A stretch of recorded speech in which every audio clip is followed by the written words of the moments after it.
हरे कृष्णा। आज चर्चा करने का प्रयास करेंगे छठे अध्याय का 17 नंबर श्लोक। युक्ताहार विहारस्य युक्त चेष्टस्य कर्मसु युक्त स्वप्नावबोधस्य योगो भवति दुःखः। युक्ताहार विहारस्य युक्त चेष्टस्य कर्मसु युक्त स्वप्नावबोधस्य योगो भवति दुःखः। देखिए, कल बताया था भगवान ने कि जो अधिक खाता है, जो बिल्कुल नहीं खाता, जो बहुत सोता है, जो बिल्कुल नहीं सोता, वो योग नहीं कर सकता। अब उसके व्यतिरेक में अपोजिट बता रहे हैं कि कौन योग कर सकता है। कल का श्लोक था कौन योग नहीं कर सकता है, आज का है कौन योग कर सकता है। ठीक। तो पहला है युक्ता आहार, जिसका आहार, जिसका भोजन रेगुलेटेड है या नियमित है। देखिए, इसमें दो अर्थ हैं।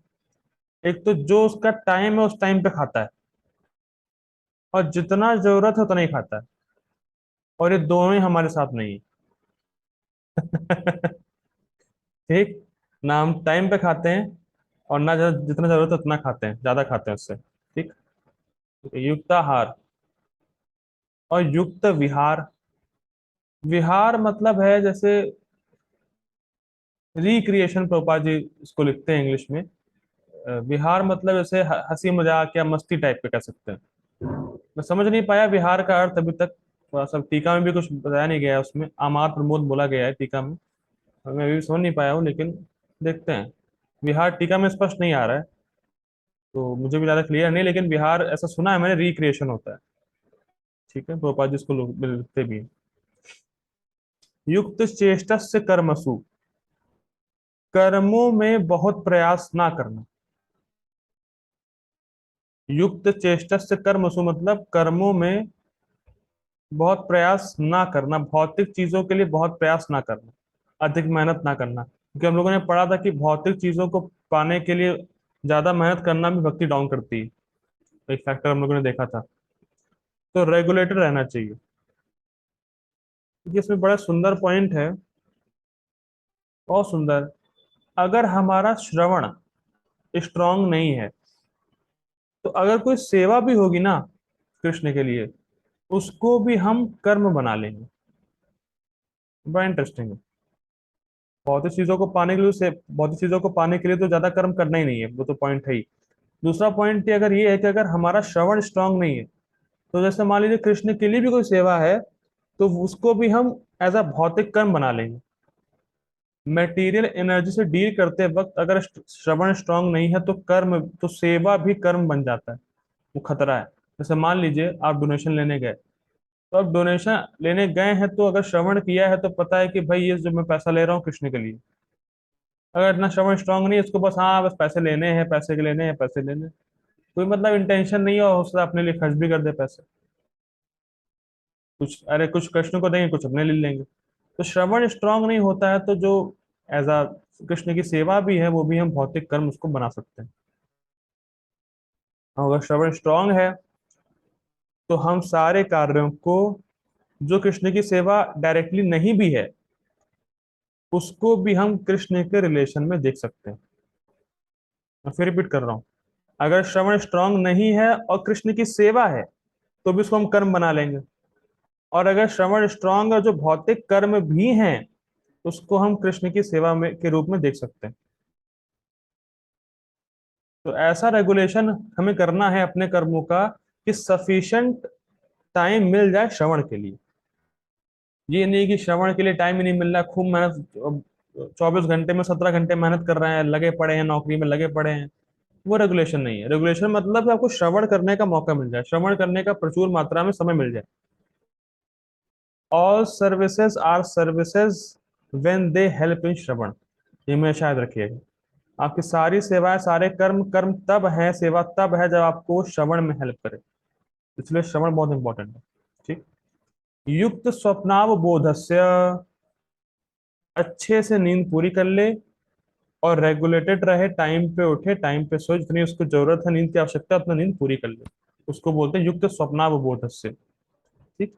योगो भवति दुःखः, और योग के द्वारा व्यक्ति अपने दुख का हनन, दुख का नाश करता है। ठीक है। देखिए, इस पे बहुत ही सुंदर बात इस होलीनेस सचिंद्र महाराज बता रहे थे, बहुत सुंदर। क्या तो ट्यूटोरियल इतने शानदार रहते हैं ना।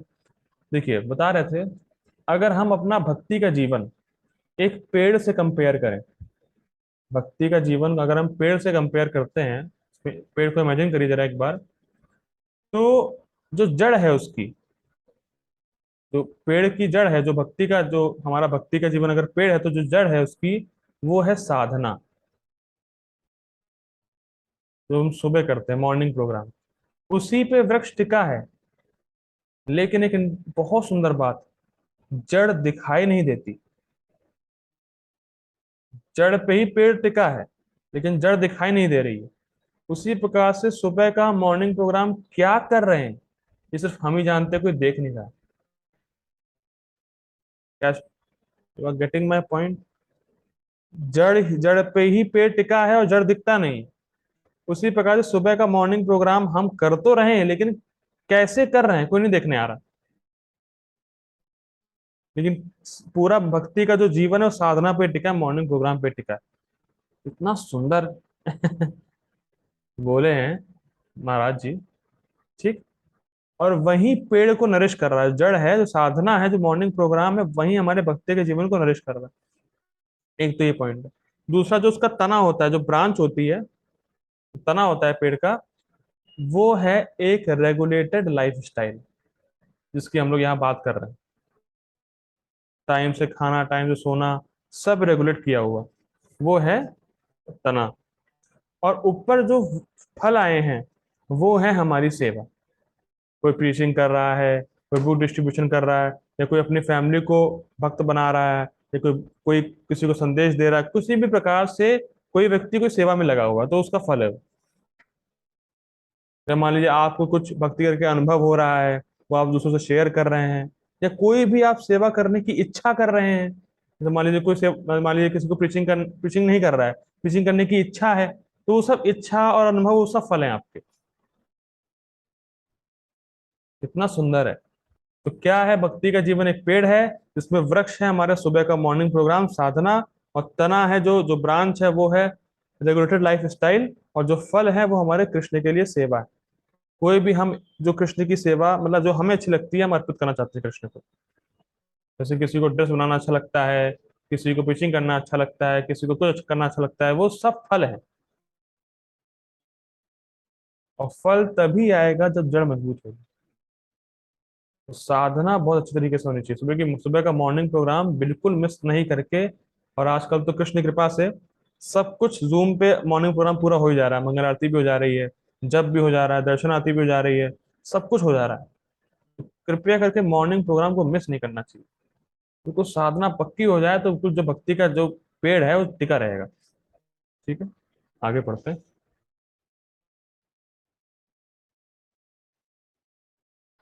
जो खाने सोने, आमोद प्रमोद मतलब विहार, तथा काम करने की आदतों में नियमित रहता है, वह योगाभ्यास द्वारा समस्त भौतिक क्लेशों को नष्ट कर सकता है। ठीक है। गीता भूषण टीका। जो मित आहार विहारी है, मतलब जिसका खाना और विहार कंट्रोल्ड है, और लौकिक व पारमार्थिक कर्तव्यों से संबंधित वाग आदि व्यापार में संयमित है। आप समझते हैं इसको, क्या लाइनें हैं? देखिए, लौकिक व पारमार्थिक कर्तव्यों। लौकिक कर्तव्य में क्या है कि जो व्यक्ति इस जगत में जो कर्तव्य है, उसके इस जगत में जो कर्म करता है, वो हो गया लौकिक कर्तव्य। और पारमार्थिक मतलब भगवत प्राप्ति करना। बात समझ में आ रहे हैं? लौकिक मतलब इस जगत में अभी जिस कंडीशन में है, उस समय के कर्तव्य, उसको बोलते हैं लौकिक कर्तव्य। और पारमार्थिक मतलब मैं अपने इस जन्म के बाद कहाँ जाऊंगा, मेरी गति क्या होगी, उसके लिए जो कर्तव्य होते हैं। समझ में आ रहा है? जैसे मान लीजिए कोई कोई व्यक्ति पति है किसी का, तो पति का कर्तव्य होगा लौकिक। और अगले जन्म में, अगले मतलब जो जन्म होगा उसके लिए वो क्या कर रहा है, पारमार्थिक। अगले अपनी लाइफ के लिए क्या आगे कर रहा है, क्या सोच रहा है, कहाँ जाने की सोच रहा है, क्या जो भी भगवत भक्ति करना, या स्वर्ग जाना, दान पुण्य करना, वो सब पारमार्थिक हो गए। ठीक। अब वाग आदि व्यापार, ये इंटरेस्टिंग है। जब हम कोई लौकिक कर्तव्य करते हैं, लौकिक कर्म करते हैं, तो कुछ बोलना पड़ता है। तो स्पष्ट है ना, कुछ बोलेंगे तभी तो काम बनेगा। भाई किसी की दुकान है तो दुकान में बोलेगा, किसी का ऑफिस है तो वहां कुछ बोलेगा, तो बोलना पड़ता है। और भक्ति है, भगवान की भक्ति भी कर रहा है, तो वहां भी बोलना पड़ता है, जैसे मैं बोल रहा हूँ। दोनों ही केस में बोलना पड़ता है, और दोनों ही में वो संयमित रखता है। दोनों ही केस में वो अपनी वाणी को संयम करके रखता है, ये बोला जा रहा है। अनावश्यक नहीं बोलता है, यूजलेस टॉक नहीं करता है, जितना जरूरत है उतना ही बात करता है। उसमें लिखा है वाग आदि, मतलब बोलना भी आ गया, सुनना भी आ गया, देखना सब कुछ आ गया। लेकिन वाग एक वो ले रहे हैं, वाग के उपलक्षण से समझ जाइए, देखना भी हो गया, सुनना भी हो गया, सब कुछ हो गया। देखिए बहुत इंटरेस्टिंग है। देखिए वाणी, बहुत शास्त्रों में वर्णन आता है, वाणी एक बाण की तरह है, तीर, जो एक बार चल गया वो भेद के ही रहेगा।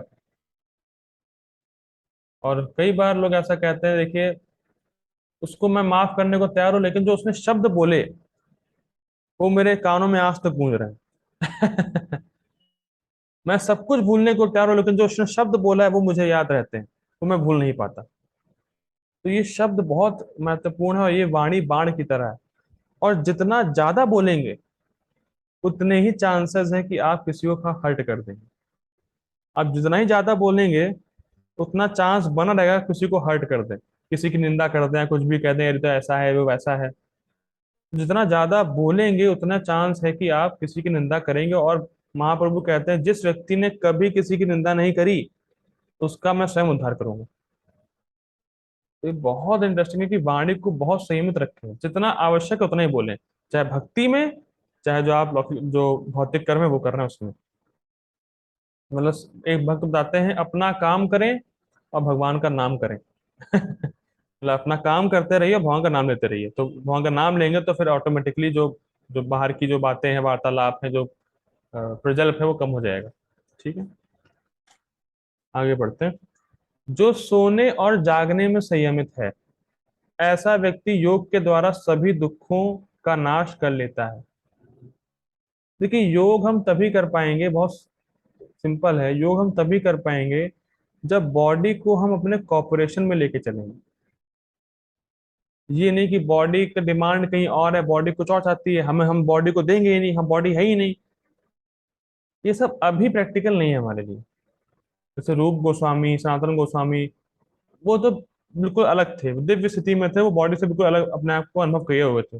लेकिन हम अभी अनुभव नहीं किए बॉडी से अलग, तो बॉडी की कॉपरेशन में ही हम योग कर सकते हैं। प्लीज ये बात ध्यान रखिए कि एक्सट्रीम तपस्या करने को नहीं बोला जा रहा है। भाई जैसे आपने देखा कि कोई कोई भक्त है, वो 11 बजे सो रहा है और 3 बजे उठ जा रहा है। अरे यार, ये 3 बजे कैसे उठ जाता है, मैं 2 बजे उठ कर दिखाऊंगा, मैं 2:30 बजे उठ कर दिखाऊंगा। ठीक है भाई, उसकी बॉडी अलाउ करती है, आपकी बॉडी अलाउ नहीं करती है। You can't imitate. आप अपनी बॉडी के कॉपरेशन में रह के योग कर सकते हैं। किसी को आप कॉपी मत करिए कि भाई 11 बजे सो रहा है, 3 बजे उठ रहा है, या वो 16 माला एक साथ कर ले रहा है, मैं और मुझे मैं 17 माला साथ करूंगा, मन लगे नहीं लगे, बॉडी पेन हो, कुछ भी हो। तो ये सब नहीं, ध्यान ध्यान नहीं देना है कि किसी का कॉपी नहीं करना, किसी को इमिटेट नहीं करना, जितना आपकी बॉडी अलाउ करे, जितना आप कर सकते हैं। मैं बार बार ही बोलता हूँ, आप कम कर सकते हैं कम करिए, लेकिन रोज करिए। बहुत इंपॉर्टेंट है। आप ज्यादा नहीं हो रहा है, जैसे मान लीजिए किसी 16 माला नहीं हो रही है, कोई जरूरी नहीं है, 8 हो रही है, आप 8 को रेगुलर करो, धीरे धीरे अपने आप बढ़ जाएगा। लेकिन ये नहीं कि प्रभु जी वो 16 करता है, मैं 20 करूंगा, 20 करके दिखाऊंगा उसको, वो सब सही नहीं है। ठीक है, आगे बढ़ते हैं। इस कारण से एक योगी अपने आप को इस प्रकार से परिवर्तित करेगा। जी बहुत सुंदर लाइन है। किस प्रकार से करेगा परिवर्तित? संयमित वाले जीवन से। देखिए बहुत सुंदर बात है, एक नई चीज करना ये आसान है, लेकिन एक ही चीज को रोज करना ही कठिन है। क्या आपने अनुभव किया है? कोई एक नई चीज करना वो बड़ा आसान रहता है, लेकिन एक ही चीज को रोज करना बड़ा मुश्किल है। जैसे कभी कभी होता है, जैसे आज 20 माला, फिर 64, फिर एकदम से 10। मतलब जोश हुआ, आज 20 करके दिखाऊंगा, 20 कर लिया, फिर कल 10 पे ही आ गए। तो एक दिन नहीं, आप जितना करें, मैं बार बार ये बोल रहा हूँ क्योंकि बहुत ऐसा करते हैं कुछ, क्योंकि माइंड की दिक्कत ये है कि वो रोज रोज एक काम करना चाहता नहीं। माइंड चाहता है कुछ ना कुछ नया ढूंढना, और फिर वो नया ढूंढता है, व्यक्ति इस चक्कर में फंस जाता है। ये बहुत इंपॉर्टेंट है कि जो हमें नियम, जो भी हमें रूल्स रेगुलेशन, जो भी साधना हमें दी गई है, उसी को हमें डेली करना ही तपस्या है। डोंट क्रिएट योर ओन तपस्या। कि प्रभु जी, मैं 4 रोटी खाता हूँ, 2 ही खाऊंगा। आज 2 खा लोगे, कल बीमार पड़ गए, बस खत्म। वो नहीं चलेगा। जितना बॉडी अलाउ कर रही है उतना आप खाएं, आराम से खाएं, डेली करें जो करना है। ठीक। अब इससे देखिए होता क्या है, जब आप एक ही चीज को डेली करते हैं, सतोगुण बढ़ता है हमारे हृदय में। और सतोगुण बढ़ेगा तो आपको जो रोज कर रहे हैं उस वो करना और अच्छा लगता है। और फिर आप अपने शेड्यूल को छोड़ नहीं पाएंगे। क्या आपने ऐसा अनुभव किया है कि 16 माला, मान लीजिए कहे 16 माला नहीं करनी है नहीं करनी 16 माला। अरे यार, हम छोड़ ही नहीं सकते 16 माला को। हमसे होगा ही नहीं, हम 16 माला तो करेंगे ही। 16 माला अगर दिन भर नहीं किए हम, तो हमें अच्छा नहीं लगता। तो ये सतोगुण की वृद्धि है ये। आप अपने शेड्यूल को डिस्टर्ब नहीं करना चाहते, ये बहुत इंपॉर्टेंट है। अभी शेड्यूल स्टार्टिंग में प्रॉब्लम होती है करने में, लेकिन रोज करते रहेंगे करते रहेंगे करते रहेंगे तो शेड्यूल को डिस्टर्ब करने में प्रॉब्लम होगी। शेड्यूल अगर बिगड़ गया आपका, तो कहेंगे अरे यार ये कैसे हो गए। तो ये बहुत इंपॉर्टेंट है कि रोज करेंगे, तब आपका माइंड सेट भी चेंज हो जाएगा और तब सतोगुण की वृद्धि होगी। इसीलिए कह रहे हैं कि इस प्रकार से परिवर्तित करता है। मतलब वो रोज करता है इसी अभ्यास को, हमने पढ़ा था। जब रोज करेगा तब उसमें उसके अंदर चेंजेस आएंगे। लेकिन आज किया, कल नहीं किया, परसों किया, फिर नहीं किया, उससे नहीं होने वाला। तो नियमित रूप से डेली करने से ही चेंजेस आएगा। ये बात हमेशा याद रखिए, डेली करेंगे, कंसिस्टेंसी रहेगी तभी चेंज आएगा, ऐसे नहीं आएगा। ठीक है। पढ़ते हैं प्रभुपाद जी का परपट। तात्पर्य। Purport by his divine grace A.C. भक्तिदान स्वामी श्रील प्रभुपाद की जय। खाने, सोने, रक्षा करने तथा मैथुन करने में जो शरीर की आवश्यकताएं हैं, अति करने से योगाभ्यास की प्रगति रुक जाती है। देखिए प्रभुपाद जी भागवतम के फर्स्ट कैंटो में एक श्लोक नहीं याद आ रहा है, परपट में लिखते हैं कि जो व्यक्ति आहार निद्रा भय मैथुन में शुद्धता नहीं रखेगा, जिसका आहार निद्रा भय मैथुन में शुद्धता नहीं है, उसका माइंड भागवतम और नाम में एब्जॉर्ब नहीं हो पाएगा। फिर रिपीट कर रहा हूं, जो व्यक्ति आहार निद्रा भय मैथुन में रेगुलेट नहीं है, शुद्ध नहीं है, उसका माइंड कभी भागवतम के श्लोकों में और नाम में एब्जॉर्ब नहीं हो पाएगा। जो बहुत भोग करते हैं, तो उनका भक्ति का उत्साह ही कम हो जाता है और उनको कुछ समझ में नहीं आता। गीता भागवतम। ये बहुत इंपॉर्टेंट है कि अगर नाम का सुख चाहिए, नाम में रुचि चाहिए, तो हमें आहार निद्रा भय मैथुन को रेगुलेट करना पड़ेगा। एक्सट्रीम नहीं करना, जितना जितना आवश्यक है उतना ही करना है। अति करेंगे तो नाम में रुचि भी प्राप्त नहीं होगी और भागवत और गीता भी समझ में नहीं आएगी। ठीक है, बहुत इंपॉर्टेंट है। जहां तक खाने का प्रश्न है, इसे तो प्रसादम या पवित्रकृत भोजन के रूप में नियमित बनाया जा सकता है। मतलब भक्तों के लिए खाने का प्रश्न क्या है, भक्तों को सिर्फ प्रसादम ही खाना है। ठीक है, ये मैंने पहले भी बताया। भगवत गीता 9.26 के अनुसार। ठीक है, पढ़ते हैं। भगवत गीता में 9.26 के अनुसार भगवान कृष्ण को शाक, फूल, फल, अन्न, दुग्ध आदि भेंट किए जाते हैं। इस प्रकार एक कृष्ण भावना भावित व्यक्ति को ऐसे भोजन ना करने का स्वतः प्रशिक्षण प्राप्त रहता है जो मनुष्य के खाने के योग्य नहीं होता या सतोगुणी नहीं होता। देखिए समझिए इस पॉइंट को। प्रोपा जी बहुत सुंदर बात बोलते हैं। अगर आप किसी से प्रेम करते हैं, ठीक, और वो मुझे कहे भाई देखो मुझे ये दे दो आप, तो हमें, तो वो आप उसको दे देंगे। स्पष्ट है नहीं स्पष्ट है? जैसे मान लीजिए आपका फ्रेंड है, उसने कहा भाई देखो मुझे यही गिफ्ट चाहिए अपने बर्थडे में। ठीक है भाई लो। अब इससे अच्छा क्या होगा, तुम ही बता रहे हो। मैं सोचता तो मैं क्या दूं, लेकिन तुम ही बता रहे हो तो बढ़िया है यार, ले लो इसको। उसी प्रकार से कृष्ण को क्या पसंद है ये हम नहीं जानते, लेकिन वो जब बता रहे हैं खुद ही, पत्रम पुष्पम फलम तोयम, और अगर आप वो देते हैं तो इसका मतलब आप भगवान से प्रेम करते हैं। Does it make sense? आपके दोस्त ने आपसे गिफ्ट मांगा, आपने उसको दिया, तो आपके गिफ्ट देना ये दिखाता है कि आप उससे प्रेम करते हैं। वैसे ही कृष्ण ने कहा देखो भाई, पत्रम पुष्पम फलम तोयम यो में भक्ता प्रेष्यति, ये सब मुझे दो। पत्र दो, पुष्प दो, फूल दो, फल दो, दूध दो, सब कुछ दो, जो सतोगुणी है वो दो। और आपने दिया, इसका मतलब प्रेम करते हैं, सिंपल। देखिए कितना, कितनी महिमा है भोग लगाने की। आप भोग लगा रहे हैं तो इससे आप अपना प्रेम दिखा रहे हैं, कृष्ण जो आपने मांगा मैं आपको दे रहा हूं। आपके ऑफर करते ही ये स्पष्ट है कि आप भगवान से प्रेम करते हैं। भले ही स्टार्टिंग में भाव हो नहीं हो, लेकिन कम से कम भगवान को भोग तो लगा रहे हैं, भगवान को ऑफर तो कर रहे हैं कि भगवान पहले आप खाएं। भाई जैसे आपको कोई भोजन मिला, जैसे मान लीजिए एग्जांपल देते हैं कि एक बच्चा बिस्कुट का पैकेट लेके आया, ठीक, और उसने खोला और पापा से कहा पापा पहले आप। तो पापा को कितनी खुशी होती है कि चलो बच्चा पहले मुझे दे रहा है। भले ही पैसे पापा के ही थे, पिता के ही थे, लेकिन बच्चा जब पिता को देता है कि पहले पापा पहले आप लीजिए, तो पापा को बड़ी खुशी होती। उसी प्रकार से पहले हम कहते हैं कृष्ण आप ग्रहण करें फिर मैं खाऊंगा, तो कृष्ण बड़े प्रसन्न होते। भाव हो नहीं हो वो अलग बात है, लेकिन सिर्फ देने मात्र से, ऑफर करने मात्र से कृष्ण प्रसन्न होते हैं। तो बहुत सिंपल है, बहुत सिंपल, इसलिए हमें देना चाहिए, ऑफर करना चाहिए। और एक और इंटरेस्टिंग बात इसमें नोट करिएगा, जब भगवान कह रहे हैं मुझे यही दो, इसका मतलब भगवान एक पर्सन है, उसमें लाइक और डिसलाइक है। फिर रिपीट कर रहा हूँ, ये बात लोग समझ नहीं पाते।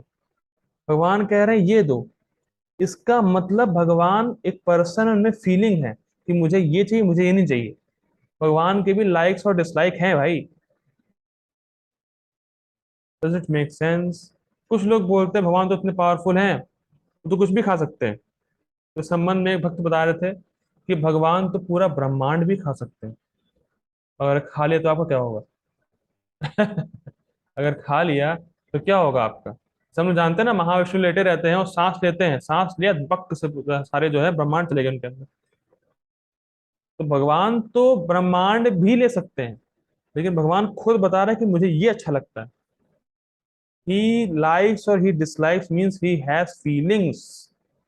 वो पर्सन है, पर्सन के अंदर ही फीलिंग होती है भाई। बहुत ध्यान देने वाली बात है। ठीक।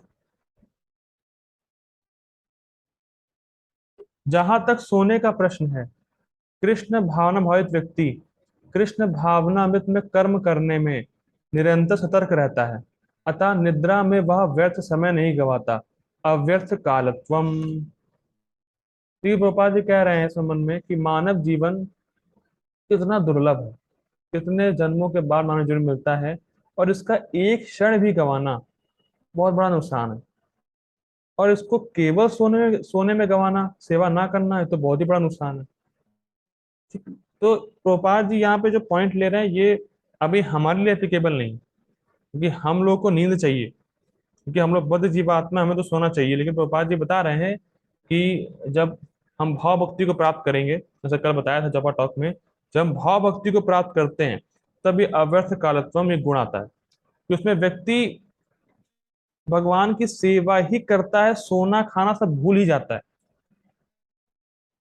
बहुत इंटरेस्टिंग है, ये भाव भक्ति में आएगा, फिलहाल हम लोग साधना भक्ति कर रहे हैं। कृष्ण भावना भावित व्यक्ति अपना एक मिनट का समय भी भगवान की सेवा के बिना नहीं बिताना चाहता। देखिए लाइन सुनने बड़ा सिंपल है, बहुत सिंपल लाइन लग रही होगी, इसको अप्लाई करने में आएंगे हालत खराब हो जाएगी। नहीं बिताना चाहता, तो ये सब लक्षण प्रभुपाद जी बता रहे हैं भाव भक्ति के। जैसे मछली पानी के बिना 1 मिनट भी नहीं रह सकती, तड़प के तड़पेगी। तो वैसे ही भक्त भी भगवान की सेवा के बिना 1 मिनट भी रह गया तड़पेगा वो। इतना भगवान से प्रेम है। मतलब उसको भगवान की सेवा मतलब निरंतर करना ही है, 1 मिनट भी अगर उसको सेवा नहीं मिले तो तड़पेगा वो। ये बहुत हाई लेवल है, भाव भक्ति का स्तर है। लेकिन कृष्ण कृपा से प्राप्त होगी, हम लोग को भी अगर लगे रहे तो भक्ति करते रहे अच्छे तरीके से तो। ठीक। अतः वह कम से कम सोता है। ठीक है, मतलब कम से कम मतलब हमारे केस में इंद्र तृप्ति के लिए नहीं सोना है, जितना शरीर को आवश्यकता है उतना सोना है। ठीक है। इसके आदर्श श्री रूप गोस्वामी हैं, जो कृष्ण की सेवा में निरंतर लगे रहते थे और दिन भर में 2 घंटे से अधिक नहीं सोते थे। Don't try to imitate. और कभी कभी तो उतना भी नहीं सोते थे। देखिए, इस संबंध में बड़ा अच्छा महाराज उदाहरण दे रहे थे। भाई जैसे मान लीजिए आप स्कूटी या बाइक चलाते होंगे और कभी रास्ते में पेट्रोल खत्म हो गया, तो फिर याद करते हैं पेट्रोल कब डलाया था यार, खत्म कैसे हो, कब डलाया था पेट्रोल। तो याद करते हैं। तो उसी प्रकार से रूप गोस्वामी जो जो बड़े बड़े आचार्य हैं, उनको याद करना पड़ता है लास्ट टाइम कब खाया था, लास्ट टाइम कब सोया था, ऐसे याद करना पड़ता है। हमें तो भाई दिन भर खाने और सोने के बारे में याद आता, ये वो आता रहता है याद, लेकिन उनको याद करना पड़ता है कब खाया था कब सोया था, बता नहीं। तो यहाँ बहुत ये उच्च स्तर है, इमिटेट नहीं करना है इस प्रकार से। लेकिन देखिए, उत्साह वाली बात यह है कि जिस भक्ति के प्रोसेस में हम लोग लगे हुए हैं, हम लोग भी इस स्तर को प्राप्त कर सकते हैं। ऐसा नहीं कि प्राप्त नहीं कर सकते, प्राप्त कर सकते हैं, लेकिन हमें साधना भक्ति से करनी है। ठीक है। तो यहाँ पे बताया जा रहा है रूप गोस्वामी के बारे में कि कभी कभी तो सोना खाना भूल ही जाते थे कृष्ण की सेवा, इतने लगे थे कृष्ण की सेवा में। ठीक है। ठाकुर हरिदास। ठीक है, पढ़ते हैं। ठाकुर हरिदास तो अपनी माला में 3 लाख नामों का जप किए बिना ना तो प्रसाद ग्रहण करते थे और ना सोते ही थे। देखिए, ये हमें भी करना है। मैंने रूप गोस्वामी का कहा कि हमें नहीं करना, इमिटेट नहीं करना, लेकिन ये हमें करना है। अरे प्रभु जी, 3 लाख नाम कैसे होगा। देखिए सिंपल है, हमें 16 माला का पकड़ना है। 16 माला के बिना, 16 माला किए बिना हमें प्रसाद या हमें ब्रेकफास्ट नहीं लेना है। इसीलिए मैं लगा रहता हूँ भाई, सुबह सुबह माला कर लो, 10 बजे से पहले कर लो कर लो। 16 माला किए बिना हमें ब्रेकफास्ट नहीं करना है।